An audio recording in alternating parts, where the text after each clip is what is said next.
Hello there everyone, welcome back to our channel. In today's quick video, you are going to see how to set nickname in Instagram chat in 2025. So according to Instagram's new update, you can now set nickname to your Instagram chat. So let's head over to our Instagram application.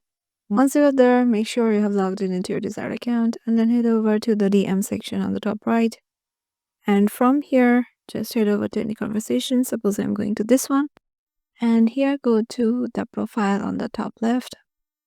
And here you will find several options like theme, disappearing messages, privacy and safety, nicknames, and create a group chat.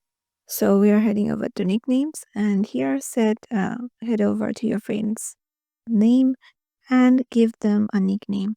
Like I'm just giving them a horse because he's Juan, and tap on done. And yeah, the nickname is set. And if you go back, you can see their nickname is currently that. So yeah, this is how you can do it. I hope this video will help you out and we'll see you in the next video.